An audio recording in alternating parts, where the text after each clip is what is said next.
Republicans have been hiding the videotape of the deposition of Bill Clinton and Hillary Clinton because the Republicans are panicking. They'll be releasing it and we'll be posting it soon on this YouTube channel. However, they've waited so they can try to spread all of this propaganda and put it all out there on Friday after the deposition of Bill Clinton to say that, oh, Donald Trump has been fully exonerated and everything in the deposition proves that Donald Trump did nothing wrong and we have 100% confidence that he's been completely vindicated, when that's not what happened at all in the deposition.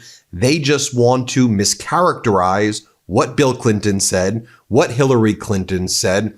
And this is why when Bill Clinton and Hillary Clinton said, we want to do this deposition in public, we want to do it in a public hearing so the entire world can see, this is precisely why James Comer, Donald Trump, MAGA Mike Johnson, and all the MAGA Republicans said, no, we have to do this in private, because they wanted to rush, hold this press conference, and then do this cover up. And so what happens after the deposition of Bill Clinton? You have all of the MAGA Republican cover-up crew. They hold the press conference, and then they try to characterize what Bill Clinton said. Just release the videotape. And so a reporter asks Comer and Nancy Mace and others up there, so have the survivors told you that Trump is exonerated? Did you hear that from the survivors?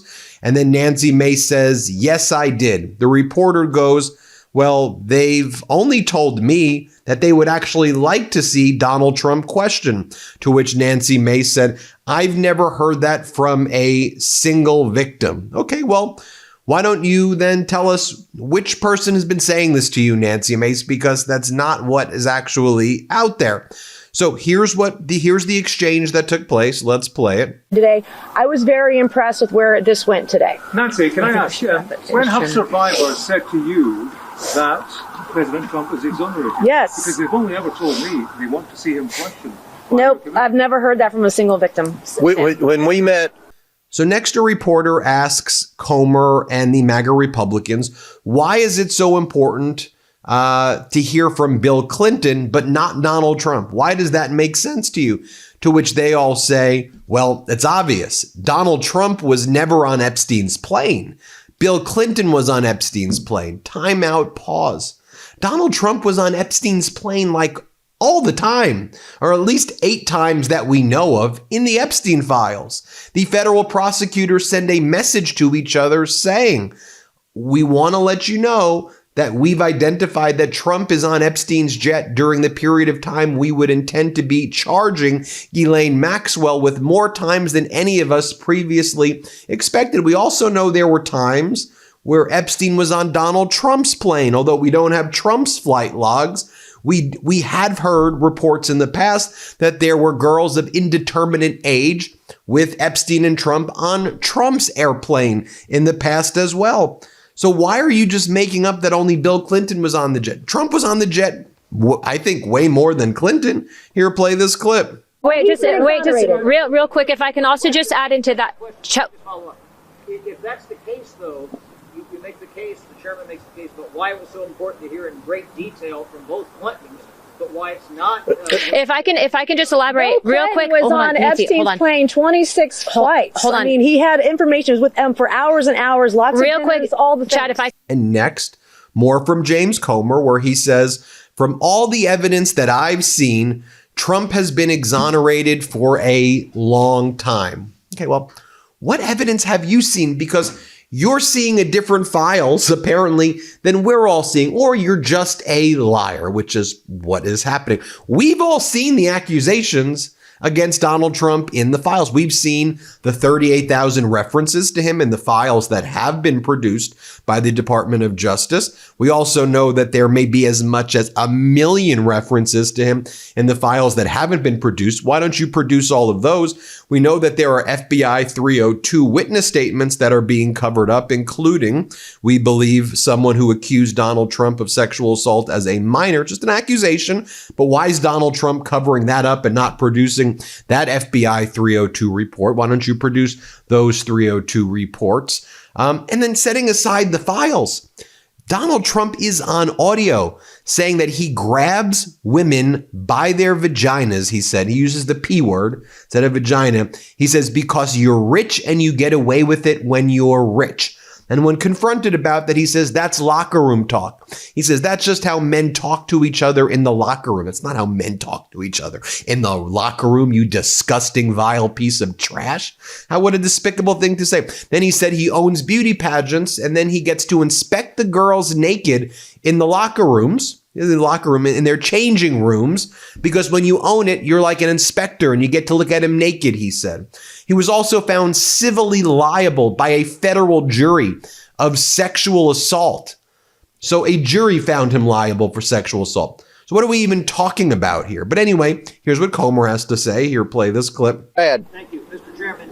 President Trump said today that he knew nothing about the Epstein files and he was exonerated.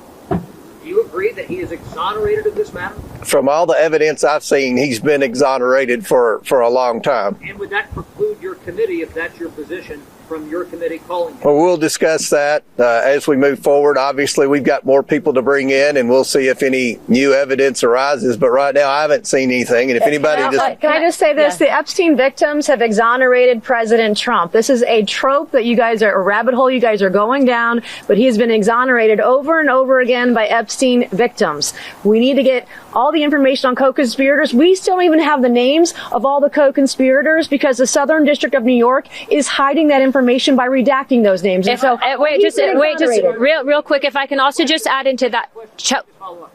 If that's the case, though, you make the case, the chairman makes the case, but Oh, and I should mention, it is undisputed. It's an undisputed fact that Mar-a-Lago was used for some of Epstein's sex trafficking. Virginia Giuffre as a child, sex trafficked from Mar-a-Lago. Undisputed. Trump's home is a location where sex trafficking took place. That's an undisputed fact. I don't get why people are like, that's normal. It's normal that the guy lives in a place where sex trafficking took place. It's absolutely despicable. Then you have Anna Paulina Luna. Again, she pretends to care about the victims, the survivors, but then she says, there's nothing that we're seeing where there's criminal involvement or reason to believe the president has any wrongdoing. Well, we know that Mar-a-Lago was a location for sex trafficking, where Virginia Giuffre, or do you not believe Giuffre? Is that what you're saying, Luna? Here, play this clip. People. What I will also say is that, like Nancy has said and the chairman, there is nothing that we are seeing where there's criminal involvement or reason to believe that the president has any wrongdoing. And that is why we are not supporting this crazy theory in bringing him into all of this. We appreciate that President Clinton said what he did. And I will say that that has probably been, I guess, the silver lining in all of this.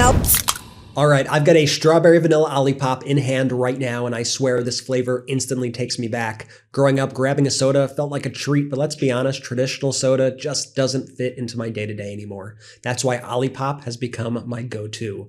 Olipop is a new kind of soda that combines that classic soda taste with a functional ingredient blend that supports digestive health, while also being high fiber and low sugar. And here's the thing, 2 out of 3 Americans say they suffer from digestive issues, and 95% of Americans don't get enough daily fiber. Olipop is tackling both of those with a drink that just tastes genuinely like soda. For me, it's become that afternoon reset, a little me time moment that still gives me that nostalgic soda experience. It tastes amazing and it takes you back. Just reimagine for how I want to live now. And if you want to try it for yourself, here's how. You can get a free can of Olipop. Buy any 2 cans of Olipop in the store and they will pay you back for one. Works on any flavor, any retailer. Just head to drinkolipop.com/Meidas. That's drinkolipop.com/MEIDAS. Olipop is sold online and available in the soda aisle or chilled beverage section at thousands of retailers nationwide, including Walmart, Target, Costco, and Whole Foods. That's drinkolipop.com/Meidas, drinkolipop.com/MEIDAS, or check the show notes and video description for the link. Then Anna Paulina Luna says that Clinton referenced a 2002-2003 conversation of which he did not feel that Trump had any wrongdoing in regards to Epstein. Let's play this clip. Information was with them for hours and hours, lots Real of dinners, quick, all the things. Chad, if I can just add in, President Clinton, and you guys will all be able to hear specifically what he said, reference a 2002-2003 conversation of which he did not feel that President Trump had any wrongdoing in regards to Jeffrey Epstein.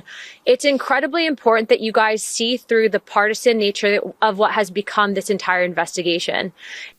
Okay, well, we know that a lot of this is propaganda because we know that the reality is, and the truth is, what Clinton testified to is that Donald Trump had told Clinton that he liked Epstein, that Epstein was a good guy, or words to that effect, and that they had a falling out, though, over a real estate transaction, which I believe to be the real estate transaction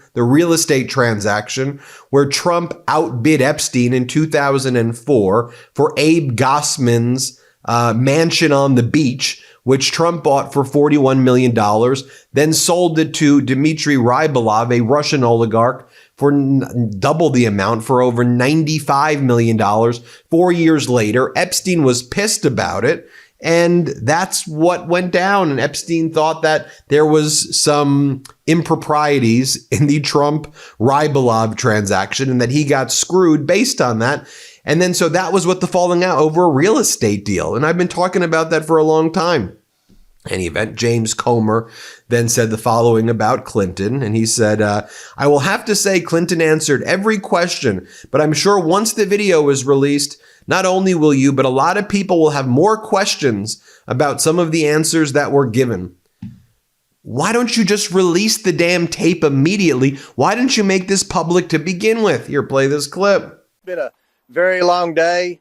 We believe this was a very productive deposition. I will have to say that President Clinton answered every question, or attempted to answer every question. We can talk about some of his answers in more detail, and I'm sure once the video is released and the transcript's released, not only will you, but a lot of people in America will have more questions about some of the answers that were given and where we go from here. But with respect to today, this was a long process, and I want to say this was historical.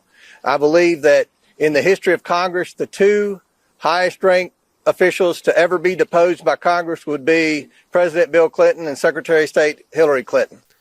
More from Anna Paulina Luna, where she says that she believes Epstein was running and it was a foreign intelligence asset. Let's play this clip.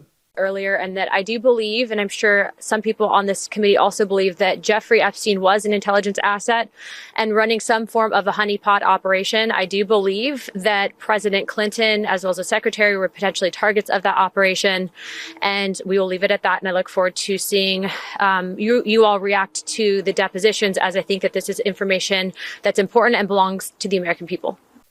Then you had on state regime media doing what state regime media does best, lie, propagandize. They had MAGA Republican Congress members Fallon and Langworthy. And so Fallon said, all the evidence shows Trump had nothing to do with Epstein. And then Langworthy says, well, Bill Clinton said that he had a conversation with Trump and that they had a falling out over a business deal. So Fallon says that they had nothing to do with each other, but Langworthy says they had a falling out over a business deal, is what Clinton testified. You realize when you lie all the time, you say things that make literally no sense just like that. But anyway, play this clip. By the way, all of the evidence, 3 million pages plus, shows that Donald Trump had nothing to do with Jeffrey Epstein. So the Democrats have swung and they have missed. Congressman Langworthy, the picture. Go ahead. Well, just Bill Clinton said that he had a conversation with Donald Trump in 2002 or 2003 that he said he doesn't believe he was involved in anything to do with Epstein, that they had a falling out over a business deal, a land deal, and he didn't believe he was involved in any of that. And I think that's why this was such a bad day for Robert Garcia and the Democrats on the Oversight Committee, why they were very quiet, because he let the air out of the balloon. on this whole fiasco, on how they have tried to make this an albatross on Trump, because here you have Bill Clinton himself, Democratic royalty, who basically said, I don't think Trump's got anything to do with this. And just so you see that this is a common refrain from these MAGA Republicans, this idea that Bill Clinton was on Epstein's jet, but not Donald Trump, when we know that Trump was on Epstein. Objectively, Trump was on the jet at least 8 times and probably way more than that. And Epstein was on Trump's jet. So why make the dumbest lies imaginable? And don't correct it? What are you doing? Here, play this clip. I don't know what it is, but I would like to hear from her. I would note that Donald Trump was not on the plane, so putting him in the same pool as Bill Clinton, who was on the plane, I think it was But he's mentioned, Kayleigh, all of, so ask him the question. However, Now, with all of this taking place, you have Donald Trump yesterday making an endorsement of Don Huffines. You all know Don Huffines, the guy who bought I hope you know Don Huffines by now, because I've been doing a lot of videos on it on the MeidasTouch network. He's the guy who bought Epstein's ranch in 2023. He's the owner of the Zorro Ranch, which was never subpoenaed by the Department of Justice, where lots of people believe bodies may have been buried there by Epstein, and people believe that Epstein may have murdered people there. And that was one of the locations where a ton of the sex trafficking took place by Epstein. Some of the most vicious, disgusting, despicable, grotesque acts happened at the Zorro Ranch. And now that it's being investigated, Don Huffines said that he's turning it into a Christian revival retreat for children, or a Christian retreat is what he said. So they're bulldozing it, or locations around it to turn it into a Christian retreat. Everybody, that's what they're turning Zorro Ranch into. So, and then Donald Trump endorses this guy. He was a Texas state senator. He went to Moscow in 2018 to try to normalize relations between the United States and Russia in 2018. This guy is a big MAGA guy. His son then got a job for the Trump regime right now. He bought the ranch, and now his son works for Donald Trump. And his son was worked at a fireworks company before. No offense to that, but he started working at a fireworks company, then got a senior job in the White House after daddy bought the Zorro Ranch, which was owned by Epstein before. And here's Donald Trump's post about Don Huffines. Don Huffines is a MAGA warrior. He has been with me from the very beginning. He's running for comptroller in Texas, which I love and won big. As a successful businessman, Don knows the America First policies required to grow our economy. Don Huffines has my complete and total endorsement. Don will never let you down. Don will never let you down. You hired his son after he buys the Zorro Ranch, which was Epstein's location, and now he's using it for a Christian retreat. What the hell are we doing here? Isn't it so obvious to you what's happening? Isn't it so they think we're stupid. They think we're not. We know what's going on. Hit subscribe. Let's get to 6 million. Thanks everybody for watching. Love this video? Support independent media and unlock exclusive content, ad-free videos, and custom emojis by becoming a paid member of our YouTube channel today. You can also gift memberships to others. Let's keep growing together.